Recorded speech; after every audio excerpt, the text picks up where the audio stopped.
Hey, good morning, good afternoon, or good evening, Goon Squad, and welcome back to yet another edition of the Football Goons podcast. Wherever you are, whatever time it is, we're thrilled that you've decided to spend a little time with us as we talk about the greatest game on earth. Those of you catching us live on YouTube, feel free to check in with questions or comments as we go, and we'll feature any relevant content on air. If you're on iTunes or SoundCloud, make sure you leave us a review, help us climb the charts, our assault on the industry. We are unbelievably excited to get back to it this week after missing last week due to both South and myself being on vacation. We had committed to no time off, but hey, if Fletcher Cox can skip OTAs to spend time with his family, so can I. I think we'll be okay. South, how was your trip, man? It was good. We had about 30 people. And I want to say that's a lot of people, but and I'm not a crowd guy, but I'll tell you this. It's easy to get lost when you're in like a mansion on the beach. So, there were like 15 bedrooms in this house, like 6 living rooms. It was insane. So, it was nice. It was relaxing. But I am finding out that I read a long time ago. They say that as you get older, vacation is just parenting in a more expensive house with more breakable stuff. I'm learning that very quickly with 2 kids now. So. Hey, South, you're welcome for me letting you use my house too. Yeah, no, hey, we appreciate it. How about you, Miles? We had a good time. I went down with my folks and my family and spent some time in the mountain area. I guess I'm what you'd call indoorsy, as you guys know. So that's definitely true. The mountains were not really my thing, but it was really nice to take some time off. I got a little story for you guys, and I've actually purposely held this until now because I actually want to read your faces as I tell you what happened to me. So we're on vacation. We're getting ready to come home, and our last stop was at this kids museum. They have a bunch of touchable stuff, and it was really neat. So the fam and I decided we were going to eat lunch in the car and then leave. So we packed some sandwiches and stuff, and we're walking out to the car, and I see these 2 signs of this little parking lot we're in that says "Do not stack the balls." And yeah, Deal, your face was perfect there. That's exactly what my face did. That's not a sign. That's do not stack the balls, right? Do not, and keep in mind, I've got this mindset of like, we were just in the Touch Museum and building things. And I'm like, all right, I guess, I don't know. So I'm sitting there eating my sandwich, and I'm not kidding, like 15, 20 minutes, my mind is churning the whole time. Like, do not stack the ball. Why are there these signs, right? I'm going crazy. But of course, you know me, I'm too dumb to just reread the sign because I haven't read a book since like middle school, so I don't like to read. So I after racking my brain so long, I look back at these signs. It says, "Do not back into stalls." They didn't want anybody backing into the parking lot. How did you mess that up? A little dyslexic action. By a lot. Like you're adding and taking out the balls. You're adding and taking out letters. My brain just couldn't comprehend, like, why are there 2 signs about stacking the balls? Like, do they have that bad of a ball stacking problem at McGaheysville, Virginia? Like, if it's that bad that you want to make a sign, just like take the balls away. Why are there balls? And I don't understand this. My brain is doing this for no joke, like 15 minutes, man. Wait, were there balls? No, there were no balls. They're just signs. It seemed like their signs were very proactive then. Right, exactly. They did actually take the balls away. But even if I wanted to stack the balls, I couldn't stack the balls. They weren't there to stack. My favorite part of that whole story is that you're talking about why there are 2 signs that say don't stack the balls. Right. There are no signs that say don't stack the balls. Yeah, 0 signs. 0 signs say don't stack the balls. Maybe anywhere ever. There's maybe never been a sign that said that. So anyways, and all that is to say, I think vacation brain had me lazy. I don't know. I'm excited to be home. I'm excited to be back and getting back in action here. So what do you say we get this thing kicked off now that all our listeners realize how stupid I am? How's that? Let's stack the balls. Let's go on and stack the balls. Can I just say, the same week that I did that, I did earn my master's degree with a 4.0. So I'm kind of smart too. I just need to throw that out there. There's something. Congratulations on that. Thanks, man. I think that takes the cake.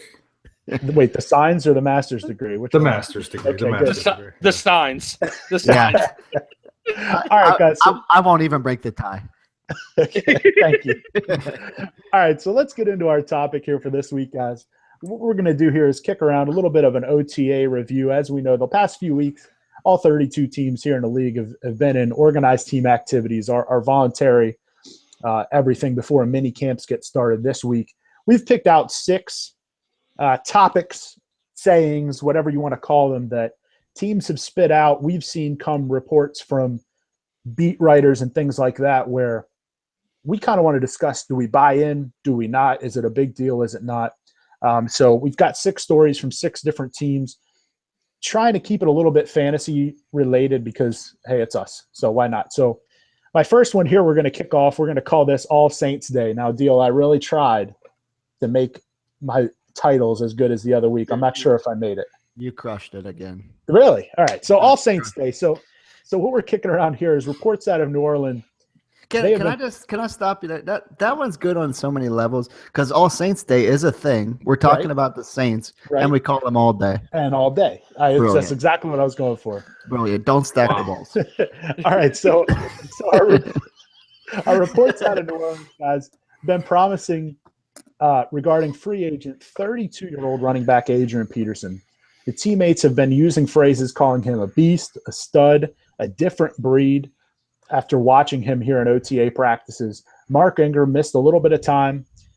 So Adrian's been in there, getting the reps, working hard on his hands to fit better in the Saints offense. We know they like to split their running backs out. He wants to fit. So what do you guys read in between these lines? What are your expectations for all day Adrian Peterson coming up here in 2017? For me, there's nothing new here. These aren't new terms. It's the superlatives he's gone by since he ran for almost 2,000 yards as a freshman in Oklahoma. Or no, maybe it was since he ran for 2,051 yards as a junior in high school, or 2,960 as a senior in high school. It's not new news. The difference is he's 32 now with an extensive injury history, 2 really good running backs, quote, behind him, and a Hall of Fame quarterback that's only thrown fewer than 600 passes one time in the past 10 years. So I don't love the situation for him. He is a beast. He is a stud. He is a different breed. It's not new news for us. It's something we've known for 20 years. Here's what I know, okay?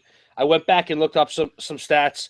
Of the top 250 rushing seasons of all time, only 15 of them came from a guy who was over 30 years old.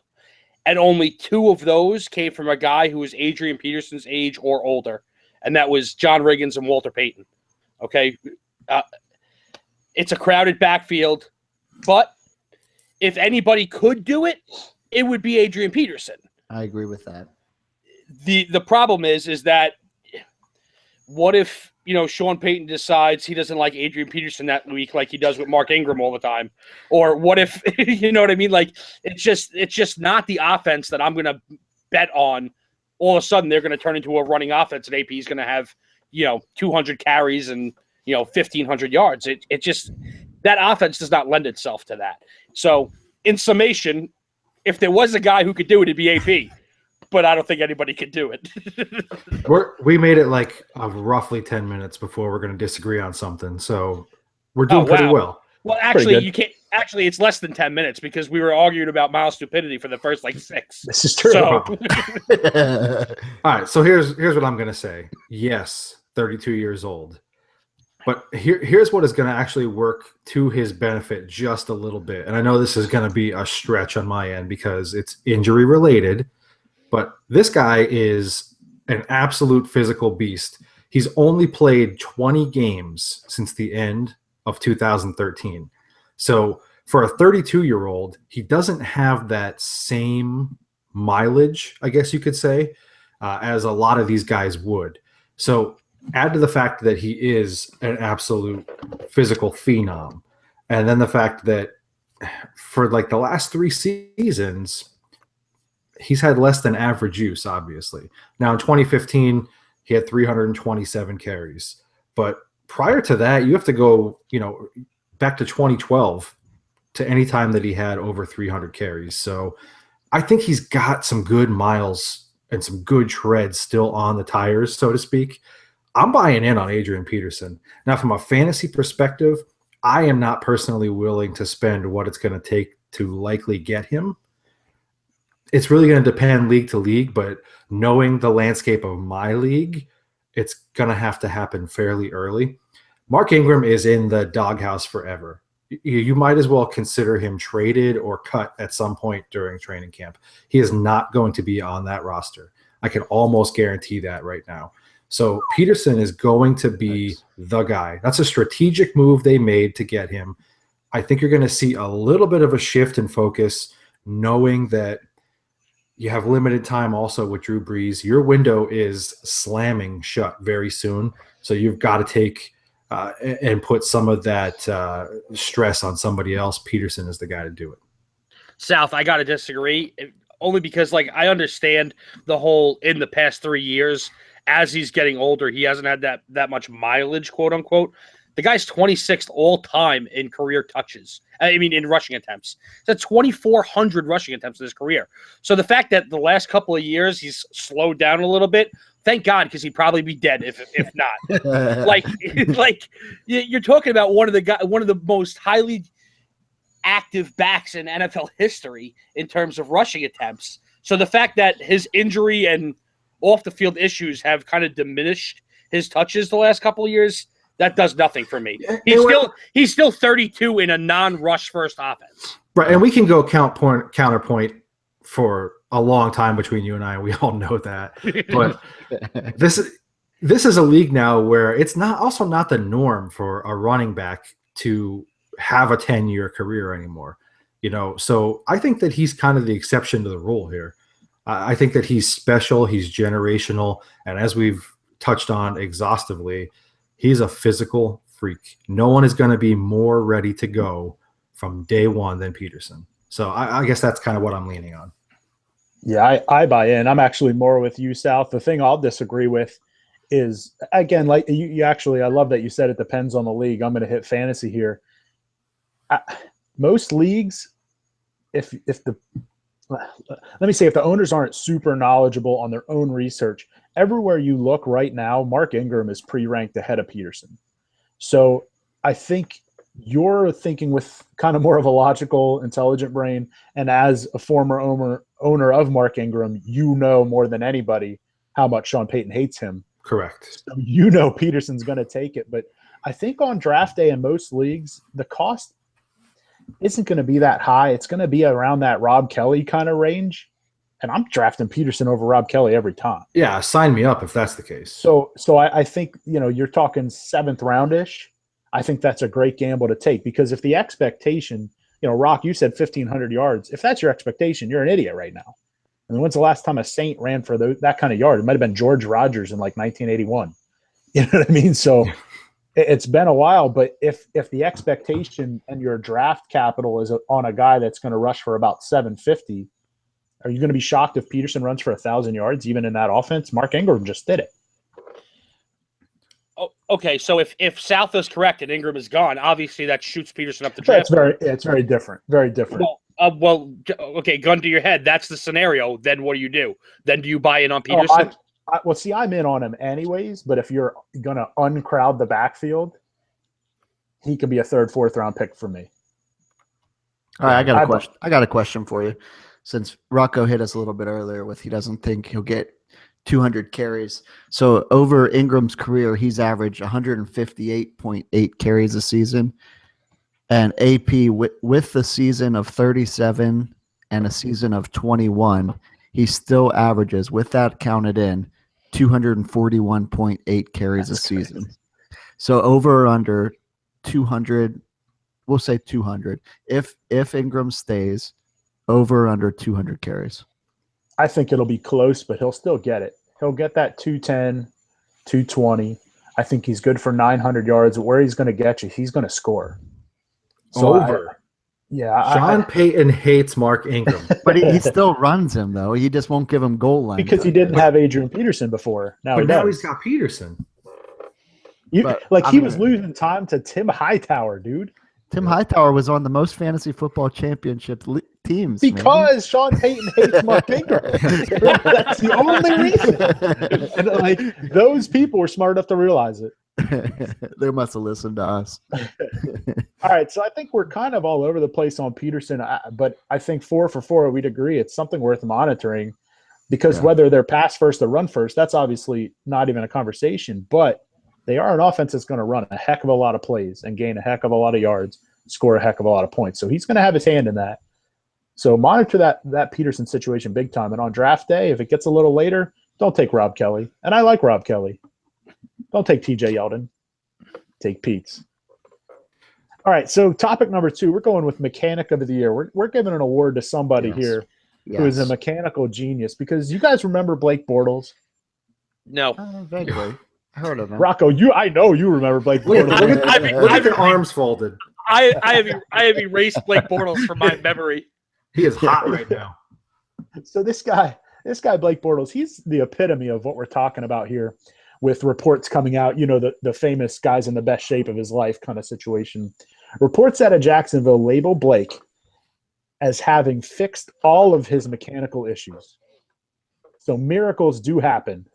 All right, the recent past at least, has not been kind to quarterbacks with long throwing motions.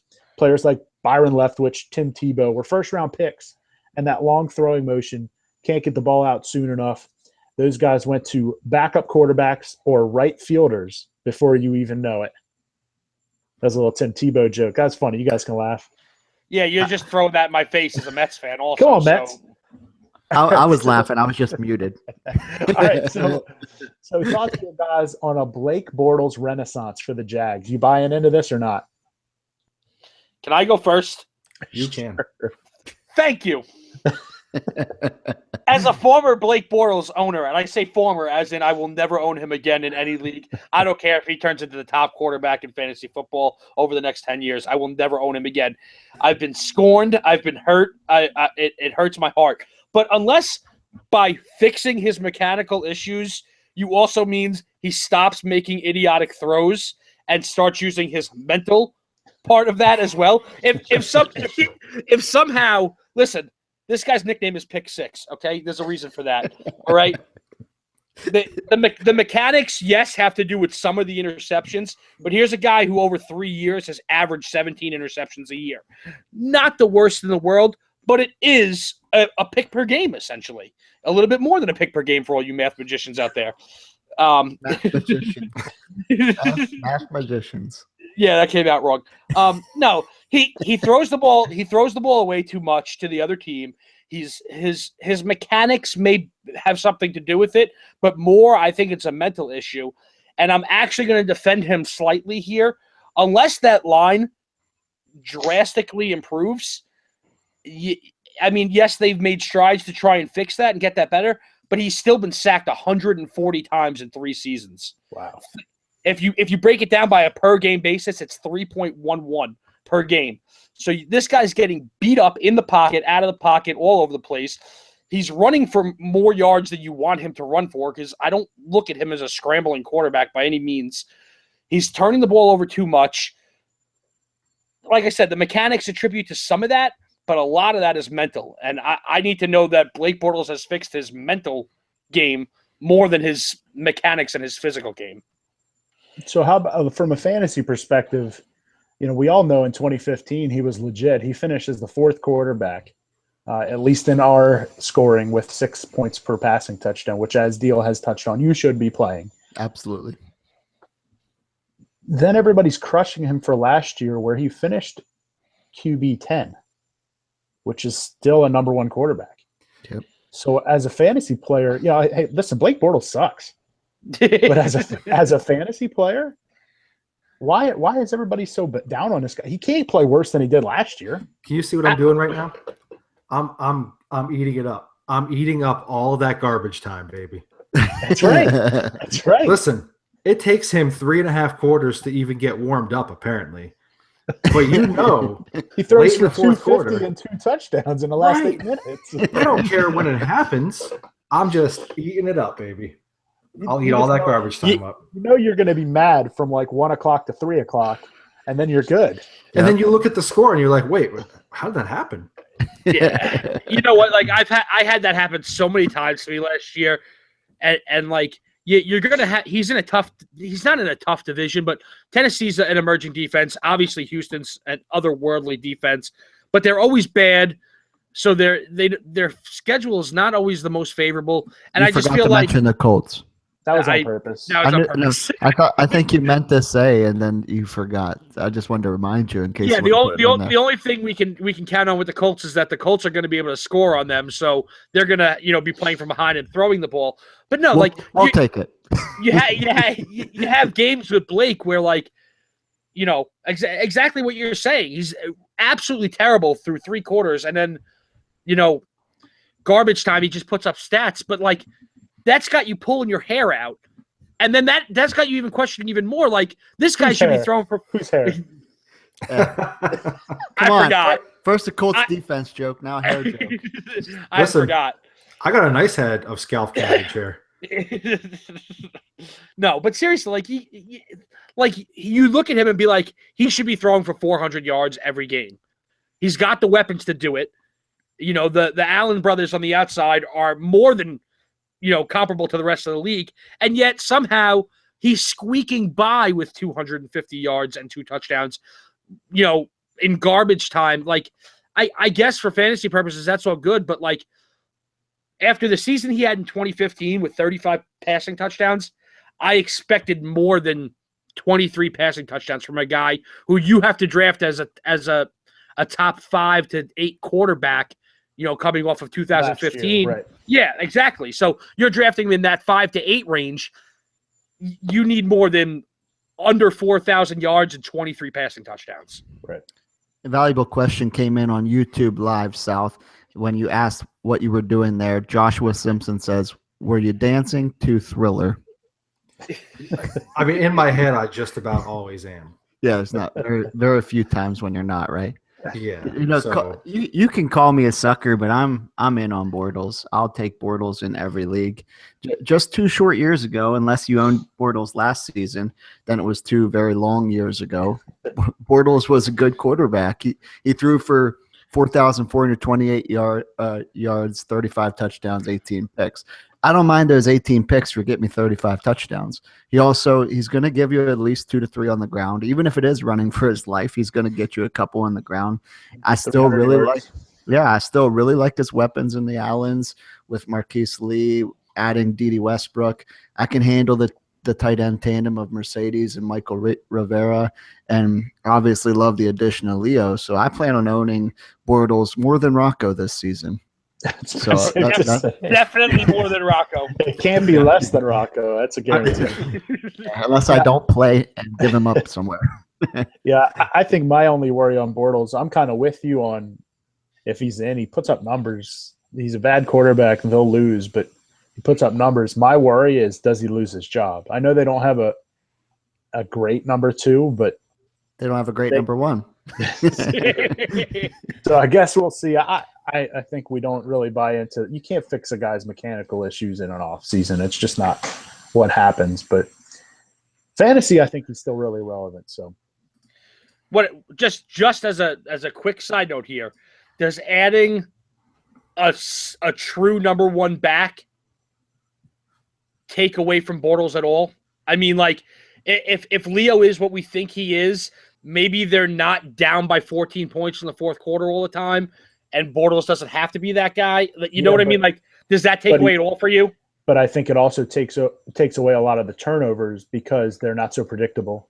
Yeah. So I mean, you can kind of look at it both ways. I'm not sure. I think it absolutely takes away some of the garbage time points, but it might add some 1st and 2nd quarter. Holy cow! It's a play action pass that I'm actually scared of points. Yeah. So we can't ignore the fact that Allen Robinson is a premier deep ball player. So if you're scared of the play action, you can't just play a deep shell. Now Allen Robinson's going to make more plays than he did last year because of Leonard Fournette. Absolutely. Yeah. Without giving up too much of my draft strategy, Allen Robinson's going to make some plays. I have to get my obligatory one time in, so I'll do it right here. You mentioned how he could potentially lose his job. I mean, let's be honest. Chad Henne from Michigan is on the roster. Sucks. Okay? Chad Henne, listen to me, though. If Bortles wants to be a gunslinger and throw the ball away when really what you need is a quarterback who is going to hand the ball off to Fournette, let him do his thing, and then make the big completions that he needs to. Bortles has enough of a big arm to make those plays and be responsible with the ball. So I agree, at least to an extent, that if you're going to keep throwing the ball away, you could easily lose your job. If your pride and joy of bragging on this whole podcast is Chad Henne, you need to reevaluate. True. No, I think really we need to reevaluate. A new fourth member is probably what should happen. That really, we'll take a vote afterwards. I know this whole thing was your idea, South, but mutiny, basically. Go blue. Go blue. I do, I had talked about a love to hate episode, and I feel like that was a little bit of Rocco's teaser right there for Blake Bortles. It might be. All right, let's move on to our drama queen segment. Anybody who knows anything about me, you should already know who we're about to talk about here. Among many players across the league missing OTAs is one of the top athletes in the league, as Odell Beckham Jr. has missed the Giants workout. He's fishing for a new contract. There's a shocker. He's having played 3 seasons, 3 excellent seasons. He is eligible for an extension, but it is rare to see players get that extension with multiple years left. He has 2 years left on his current contract. It seems almost ridiculous to say, but could Odell defy all odds and become an even greater distraction to his team if this contract issue lingers? All right. Number one, I'm going to come to my boy's defense because everybody knows that me and Miles disagree on this so much. I love Odell.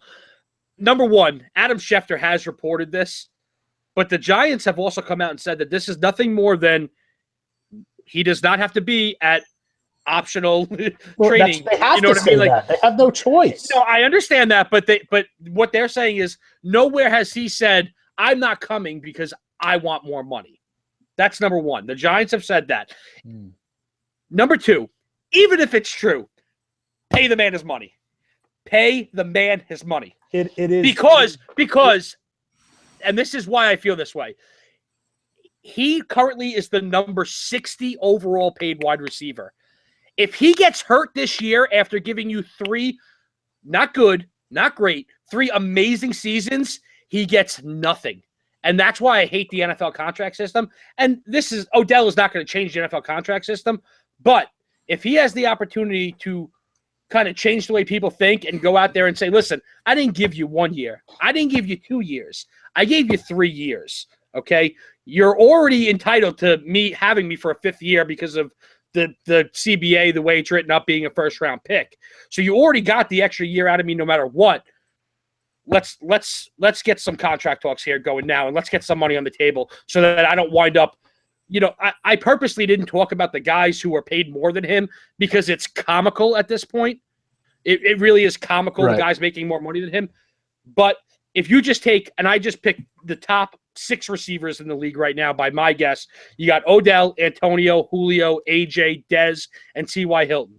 Okay? You take those 6. Odell is first in catches per game, second in yards per game to Julio, and first in touchdowns per game to all of those guys over the course of their careers. Like, this guy deserves to be paid. Drama or not, this guy deserves to be paid.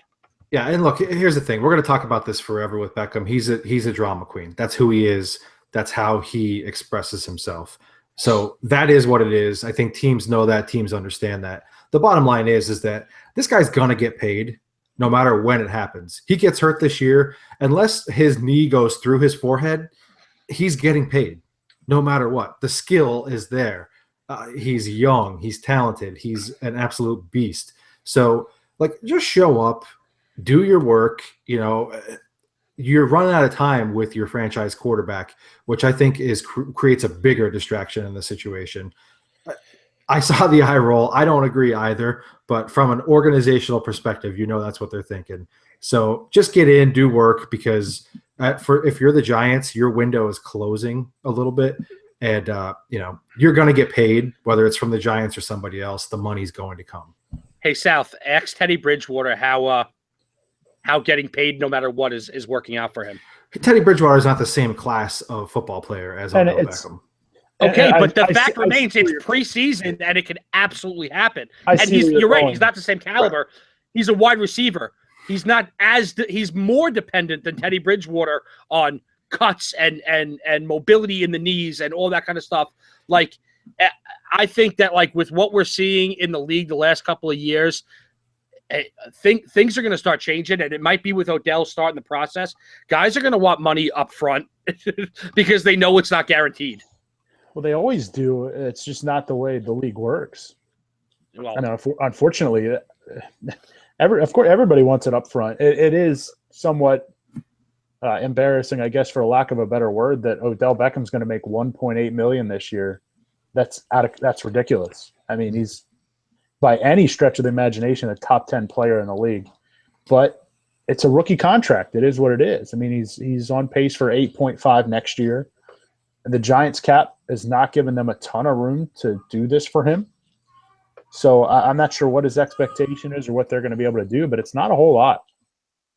Yeah, for me, he's absolutely a distraction for the Giants. But I, along with 99.9% of the world, don't care about that. Nothing changes for me as far as fantasy. He's still going to dominate, maybe even more, because we obviously know he always plays with a chip on his shoulder. This might actually make that chip a little bigger. So move him up the board for me. All right. Odell Beckham, I hate you. All right, so let's move on to number 4. Love to hate. We're going from a gentleman I hate to a team I love. We're going to talk a little bit about the Aerial Eagles here.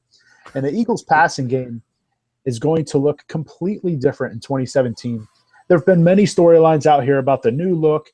It's kind of hard to comb through what's real and what's fake and what's going to make a difference and what won't. Most reports have newcomer Alshon Jeffrey looking spectacular. After that, though, there's actually a lot of question marks, even with the new guys. And one of the bigger shockers is the way teammates and beat reporters have been talking about third-year wideout Nelson Aguilar. Absolutely shocking. It is shocking. 2015 first-round pick. I'm not even going to pull any punches here. He's had a terrible career to this point, mostly marred by, two great things for a wide receiver, which are drops and mental mistakes. Like not lining up the right way. Good job. But the truth of it here is he's being discussed all around Philadelphia as a potential major breakout candidate. New mentality entering the offseason. He's even been working with the first team in place of Jordan Matthews, who's been missing time with an injury. So, a couple questions here surrounding Philadelphia, and I think a lot of this is fantasy relevant. What do you guys see happening with this passing game? Are any of these players targets for you? You have Jeffrey being the first number 1 receiver that they've had probably since Terrell Owens. Carson Wentz is kind of a breakout candidate, but some reports have him doing terrible against the Eagles defense, especially in the red zone. Do you care about the Aguilar thing? Do you think Jordan Matthews is even going to be an Eagle? I mean, what's the story here in Philly for you guys? Nelly is completely off my board. I won't. Last season, we heard basically the same thing from a certain unnamed ESPN fantasy football analyst that was all over Nelly and having him at one point inside his top 25 wide receivers, which looking back, why does he still have a job at ESPN when everybody else is getting fired? But that's a different topic for a different day. I'm not going to take too many more shots here. I'm still all in on Alshon. I don't know why. You guys know I hate guys that get injured, but I still have a soft spot for some of those guys. Alshon is one of those rarities. I love Alshon. So for the right price, I'll take him. For the right price, I'm still in on J-Matt. Have him moving to the number 2 receiver where he'll be great. So the other situations, yeah, I'm fine with. Nelly, no. Not so much. Pass.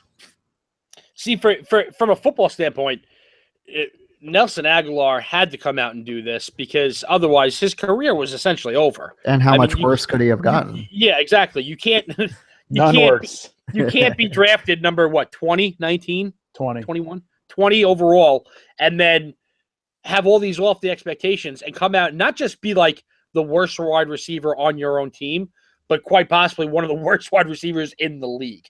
You know what I mean? Like, that'll get you booted real fast. So he had to come out and do this. I still don't think he's fantasy relevant because I think at best, when everybody's healthy, and this is a best case scenario for him, he'd be like their 4th option.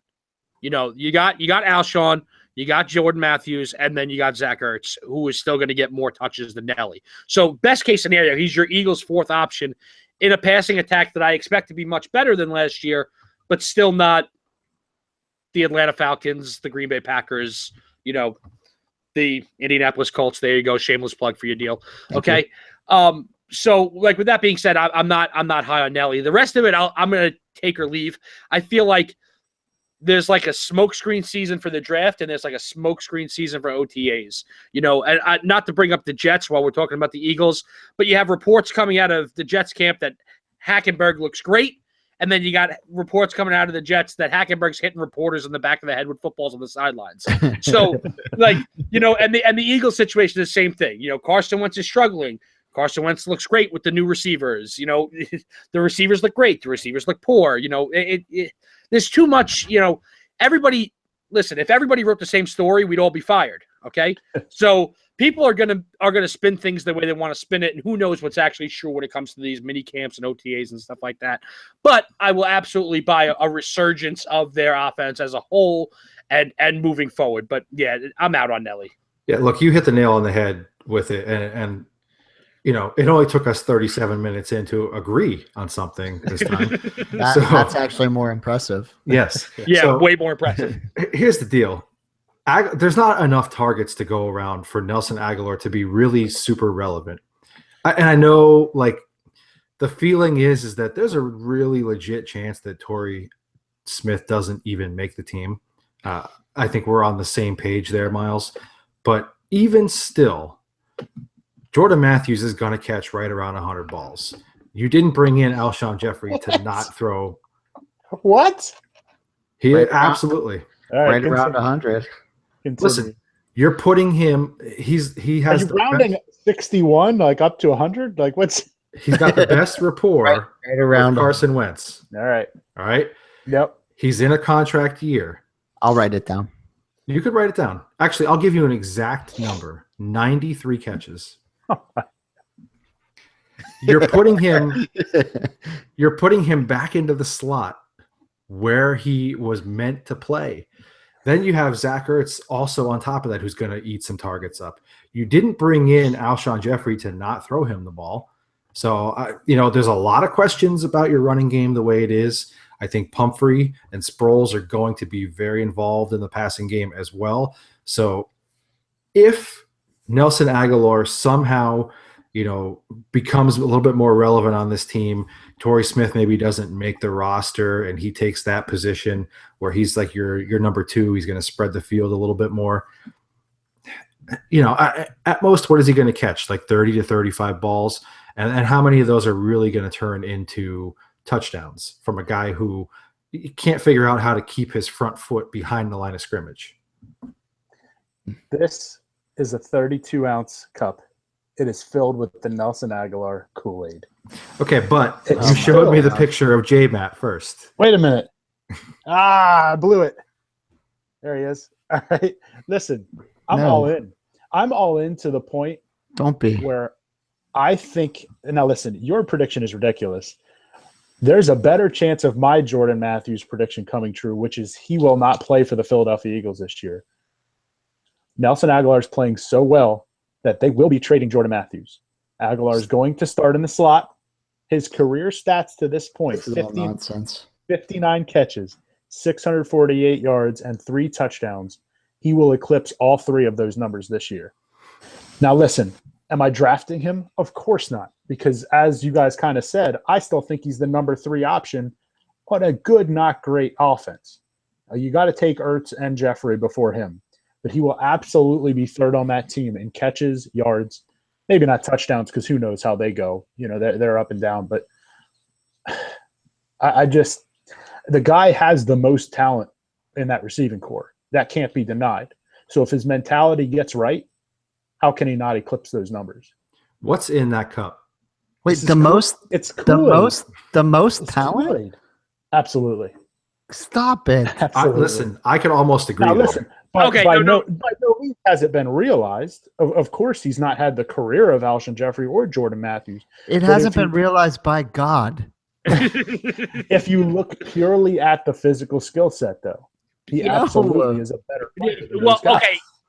Deal, but like this is deal. I'm going to agree with him on this one too. He's played nowhere near it, but he has the talent. Yep. Alshon wasn't the number 20 overall pick. Jordan Matthews wasn't the number 20 overall pick. These guys get they weren't mistakes. Listen, I'm not telling you that the careers are even comparable at this point. I'm just saying is Ryan Leaf better than Tom Brady? From a pure talent standpoint, maybe not Tom Brady because he's the GOAT. But this is dumb. All right, this is rabbit trailing. Let's just agree to disagree. I can't wait to make you guys be right. Let's move on to point number 5 here. We're going to talk a little bit about riding the J train. We're going to keep the Kool-Aid going for miles at least here. I've been pretty clear about my love for Miami's Jay Ajayi leading into this season for fantasy purposes. If I'm not mistaken, I have him ranked number 6 at the running back position right now. And that's only because I love the top 5 guys with, well, pretty much everything that's inside of me. So the good news for me, though, is that Adam Gase hasn't hidden his agreement with my feelings in recent interviews regarding his bell cow back. Gase has described Ajayi as looking like a new player and has hinted at upwards of 350 carries for Jay. Is there anything that can happen this offseason that moves him up anyone's board, including those quotes right there? You know, I think that we've kind of been split down the middle here, where you and I are really in love with Jay Ajayi, and Rocco and Deal are not so much, or not at all really in love with Jay Ajayi. I think one is just kind of more personal feelings than anything, and one is somebody who needs to see it a lot more, which I can understand. So here's the thing, though. We always talk about this raw skill set, and if there's anybody that's got raw skill set that just needs opportunity, it's Jay Ajayi. And I'm not even going to say that he's comparable to David Johnson, but he could be involved in your passing game just as many snaps as David Johnson is. He's not going to give you the same explosiveness and results, but he's capable of. Why not? Well, he's capable of giving you those snaps, though. So to me, the 350 carries, sign me up. But what I keep going back to with Ajayi is that they've said from the very beginning this offseason that he's going to be a focal point in the passing attack as well. And he's got the skill set to make it count. So when you're just adding touches to a guy who's got the raw talent, and then you're getting better around him, you know, on the offensive line, sign me up. I'm with you. I don't know that he can crack my top 5. If an injury comes in, possibly, but I feel the same way. I really like the top 5, but he's right there, you know, kind of peeking in the window for me, at least. Let him in the door, man. Let him in. You think he's going to get top 5 for you? It's very possible.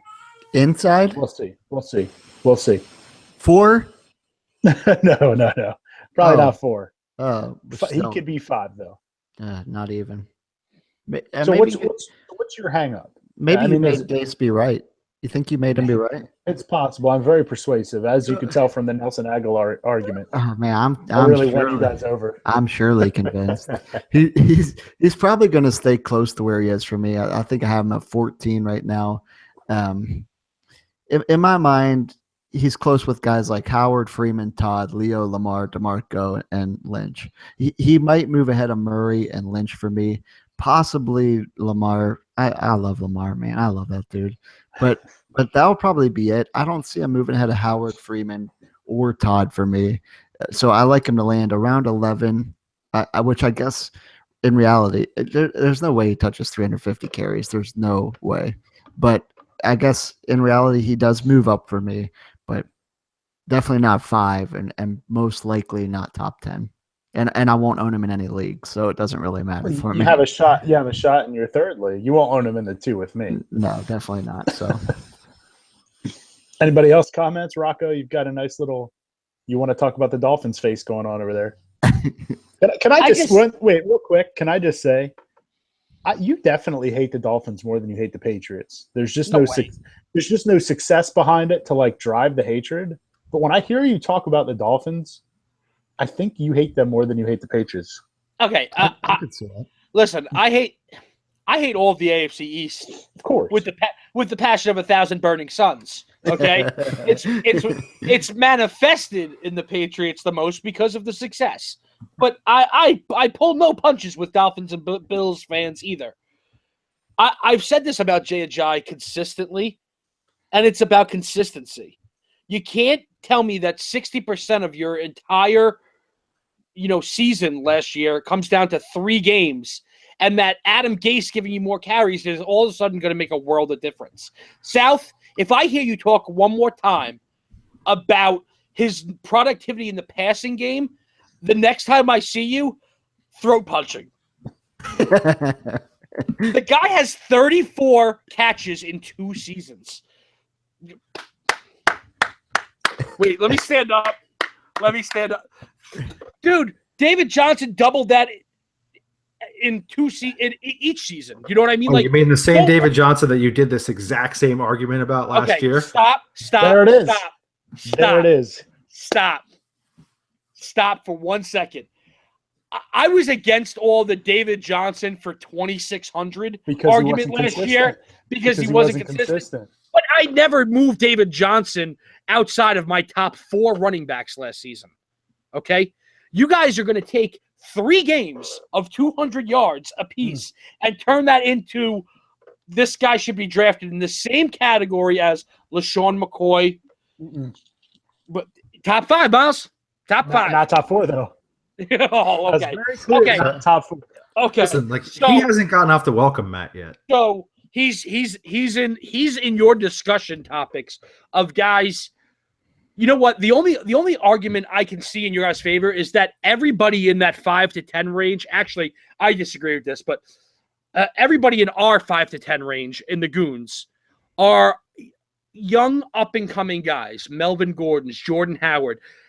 I think Freeman, for me, is the best of that group.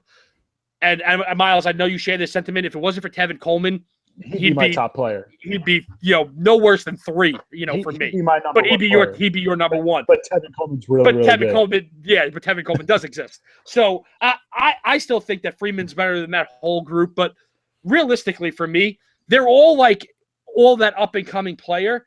And my whole thing is, I cannot sell out for a guy who's had as many games under 75 as he has over 200. That's crazy to me.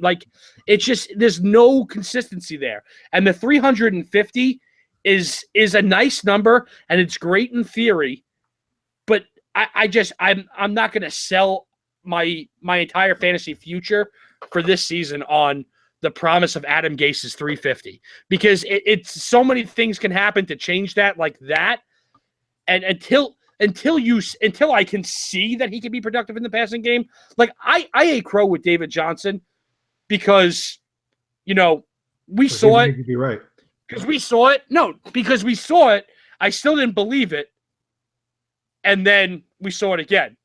But this whole Jay Ajayi thing, you guys are asking me to see something that's not there. It hasn't been there. Can I make a comment? Yeah. Without you getting offended? No.